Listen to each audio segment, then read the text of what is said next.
Hello, everyone. Welcome to the Ophthalmology Business Podcast.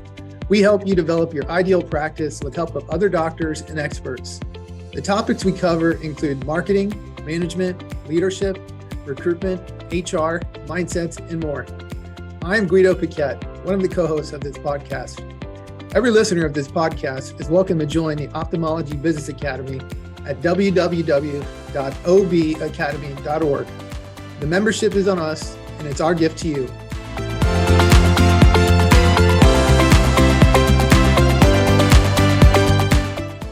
Today, I'm excited to talk to Dr. Guido Piquet, Retina and Uveitis specialist, about building a successful subspecialty practice. Let's jump in. Hello, Dr. Parikh. How are you today? Hi, Guido. Thanks for having me on the show. I'm doing well. How are you? I'm doing excellent. Thank you so much for joining us. I'm really excited to learn about your practice and a little bit about you. So I want to go ahead and just jump in. And can you tell us a little bit about your journey into medicine and how you got into ophthalmology? Sure. Yeah. Just a little bit to introduce myself. I'm an ophthalmologist with fellowship training in uveitis and retina, like you mentioned. I practice in Manhattan and on Long Island in a small private practice. We take a concierge approach, really trying to tailor our care to our patients. I'm also involved with teaching the residents and fellows uveitis at the New York Eye and Ear Infirmary, which is a large tertiary care eye hospital where we see a lot of pathology. I knew from a young age that I wanted to go into medicine, at least high school, probably even before that, probably I would say middle school, junior high school. I sort of knew I wanted to go into medicine. I loved the sciences. They made a lot of sense to me, whether biology or physics. I understood them, and they always just seemed to click. I liked learning how things worked in the living environment, the cell, the DNA. But again, I was also very, very interested in people. And so, I think medicine provides a good marriage between science and also humanity and people. And so for me, it was a natural fit from a young age. I went on to study psychology and pre-med as an undergraduate, followed by medical school, of course. And in medical school, again, as I sort of rotated through the different departments, I was fascinated by different things I had exposure to and that I saw. And, I went through medical school, as a lot of young doctors do, being able to envision myself in different specialties. And I sort of found a lot of things interesting, cardiology, gastroenterology, radiology even.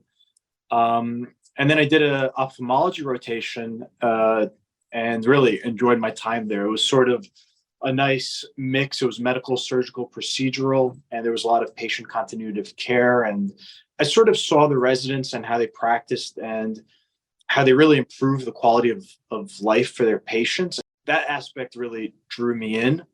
And that's sort of how I got to where I am today. The start of my journey, rather. Well, that's awesome. I mean, and that's a very impressive path that you've taken. And you mentioned the word concierge, and that can sometimes be an oxymoron in medicine as far as the patient approach. So, do you have, a really large practice, or how many locations or how many patients do you see on a normal day that you can give them that concierge approach?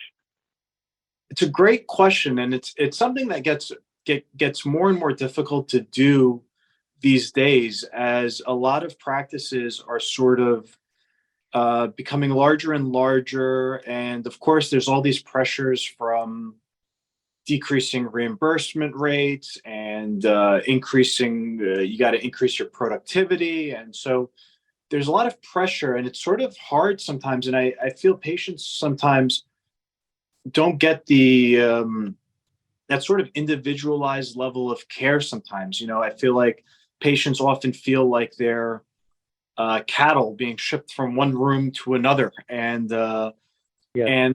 so, we have a fairly small practice. We're a busy small practice. We see a lot of patients, but we try to take the extra time to really understand what our patients' needs are, and especially in a subspecialty like myself, where I see some complex pathology in patients where, they've had years of pathology and damage to their vision, damage to their eyes.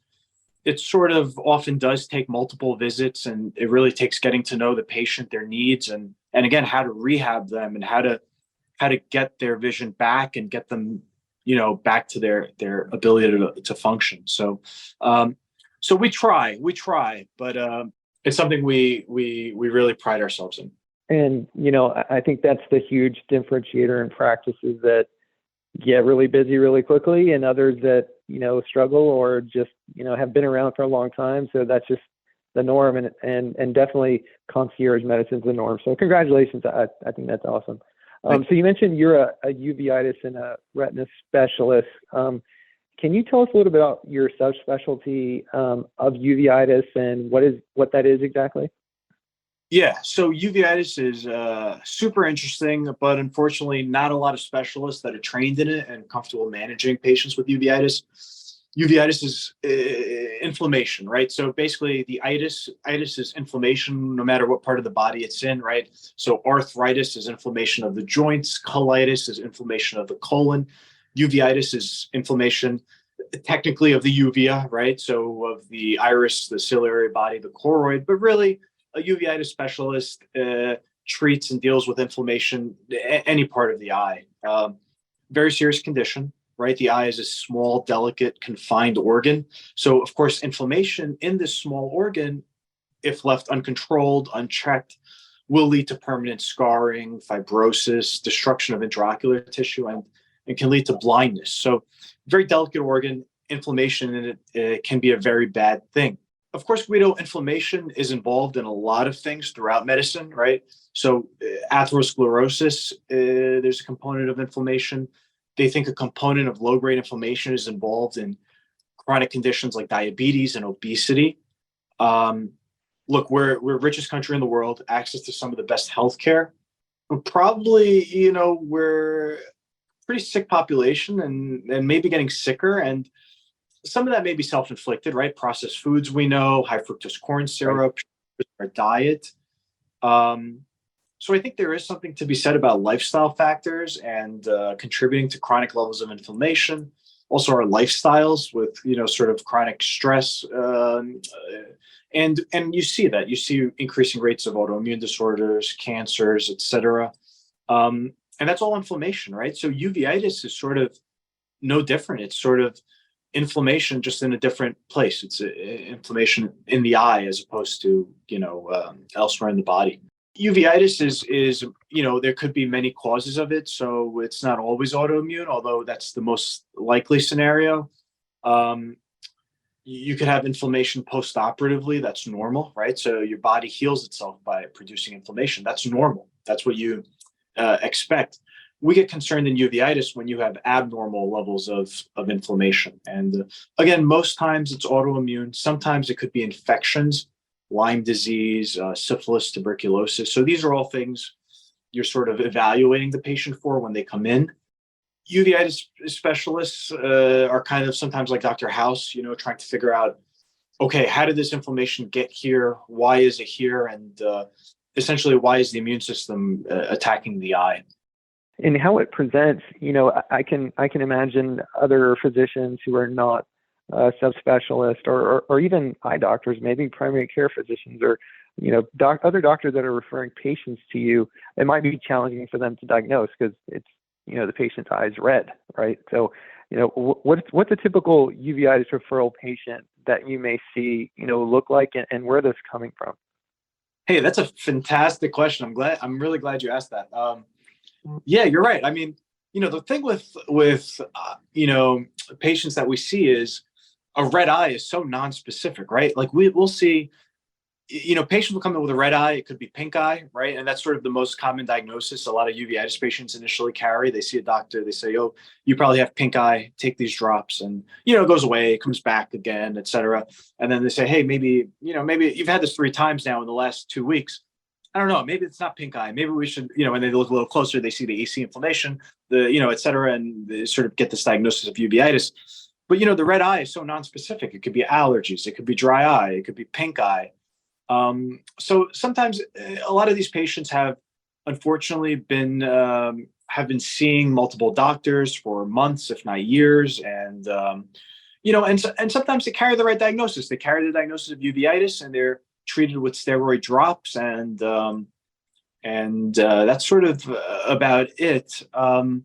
Oftentimes, by the time they get to the subspecialist, so for example, by the time they get to me, my typical patient, unfortunately, and my text can sort of tell you this also. The patient's usually distraught, has a lot of notes, tons of notes that they carry with them from their multiple previous visits, all these blood test results often. They tell me they've been suffering for this issue chronically. It gets better, it gets worse for maybe a couple of years before they come in. They've seen maybe 4 other eye doctors already. They're losing vision. So that's sort of my typical uveitis referral patient. This sort of has been through quite a bit before they even get here.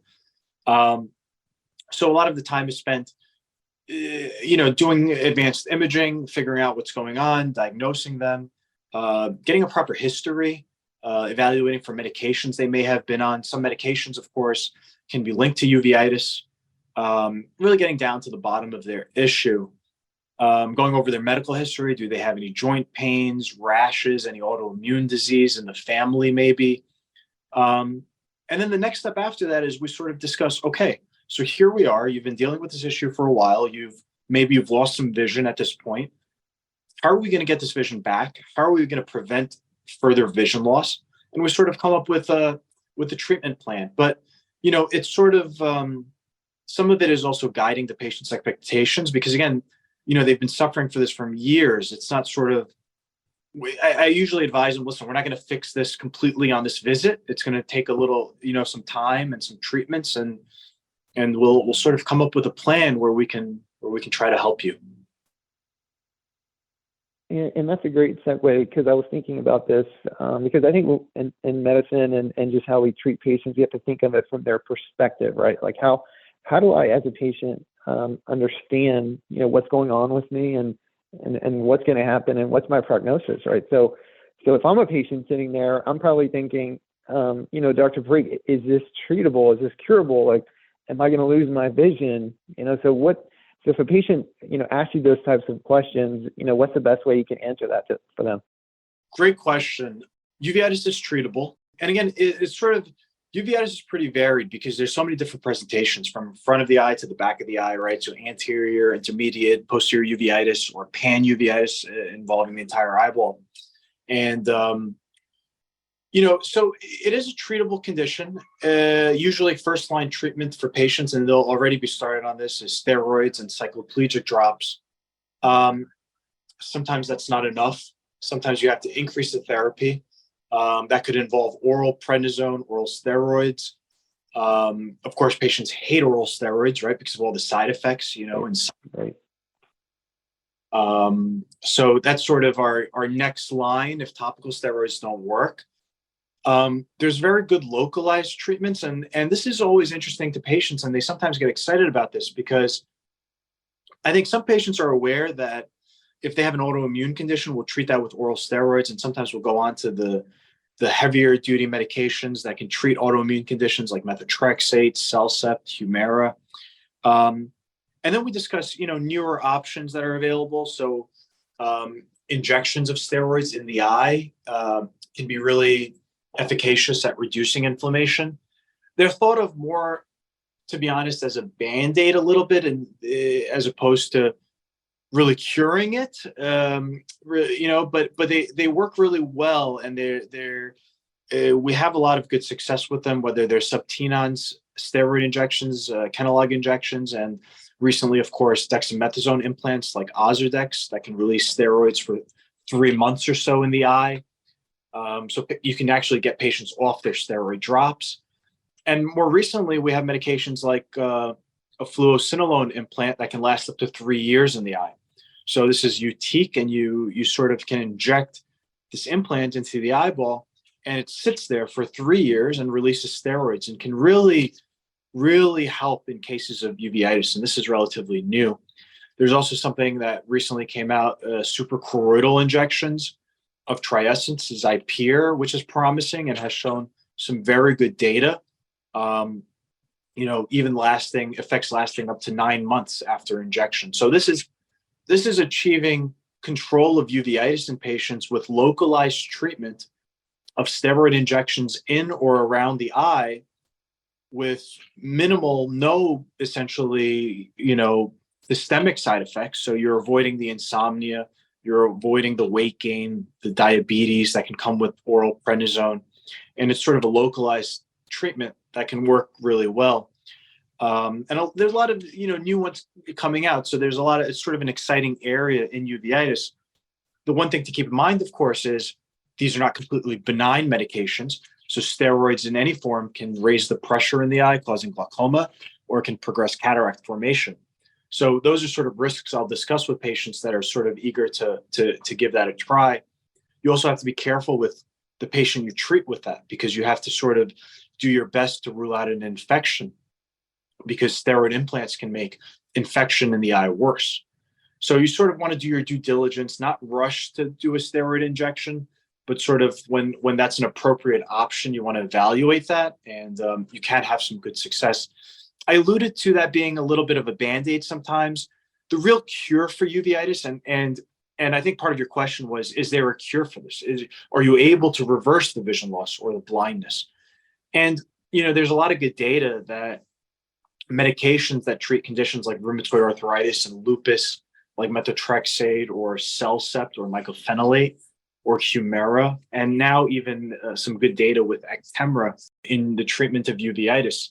There's a lot of good data that shows that 2 years of treatment with these medications can really put uveitis into remission. So without the use of steroid drops, without the use of localized steroid injections even, you can really put uveitis into remission. And that's sort of the mainstay of treatment for uveitis. I did a study a few years ago now that showed that after 2 years of treatment with either methotrexate or mycophenolate, the majority of patients, up to almost 75% of patients, can go into remission when followed for a period of 10 years. So that sort of tells us that after 2 years, we can actually cut back or stop those medications. And then I get questions from patients, which are really reasonable. And they say, listen, doc, you got all these options. You got injections, and you can inject my eyeball with medicine, and you can put me on these immunosuppressive medications, and with possible side effects. And is there anything I can do to reduce the inflammation without resorting to these things? So, the data is limited. There isn't a lot of good data out there, but we do know that curcumin supplementation has shown to be somewhat efficacious in reducing systemic inflammation. Stress reduction is thought to help also. So any uveitis patient, that's two things that I generally will mention also. Dr. Parikh, I can tell you that if I were one of your patients, I would feel very comfortable. Thank you for the very thorough explanation and treatment options.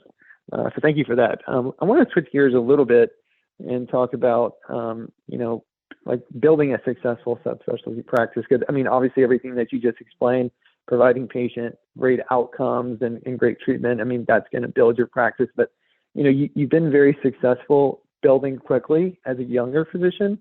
Do you have any advice for young doctors that are trying to build their reputation, their practice, and their brand?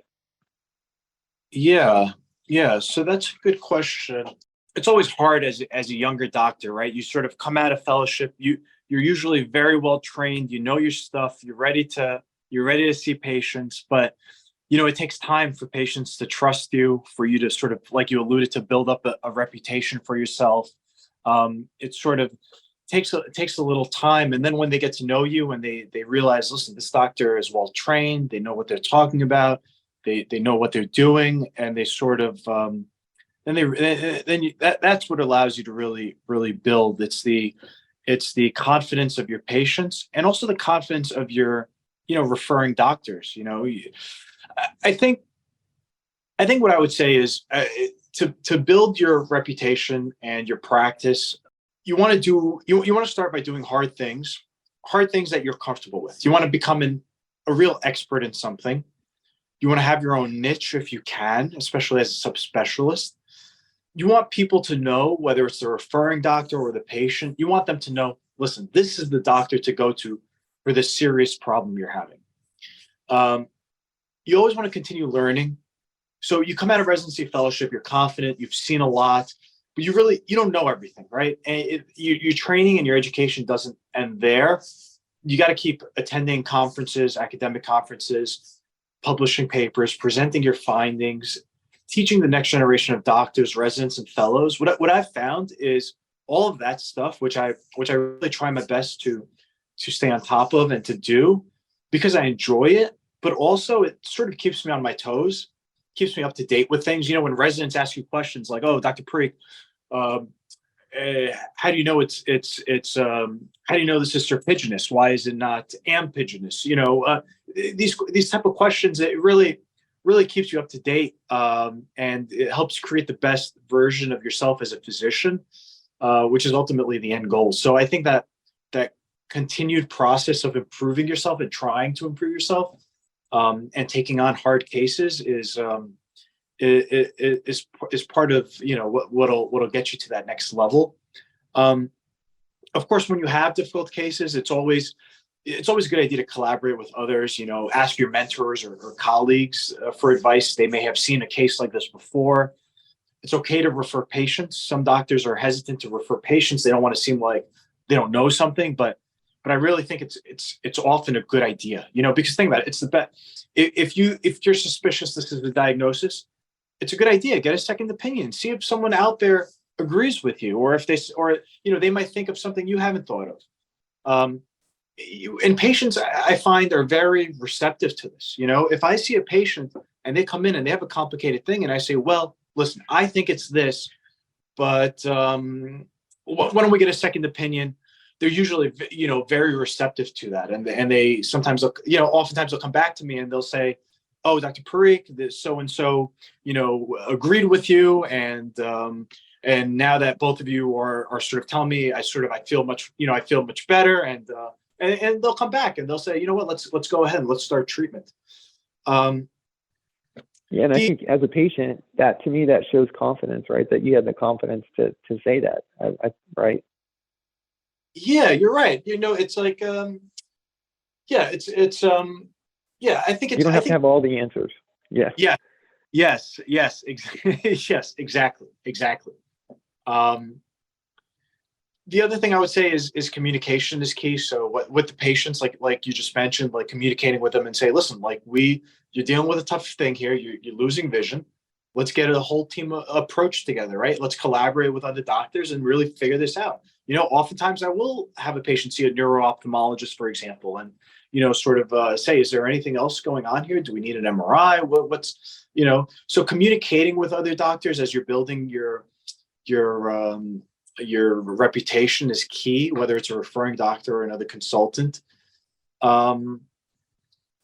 You know, and following up with your patients, seeing, are they responding to treatment, seeing how they're doing. This is going to sound, Guido, kind of very basic, but listening to your patients, right? I mean, that you won't believe how many patients I've listened to. They've come into the office and they talk to me and they tell me what's going on, what they've been through. And the majority of the time, you'll get the diagnosis just by listening to them.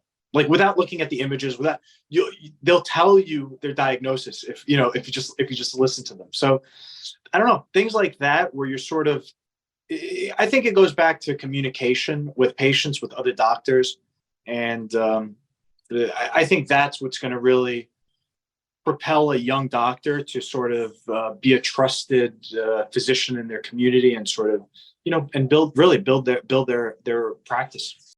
Well, thank you. I mean, that's an awesome perspective, and I agree 100% with listening.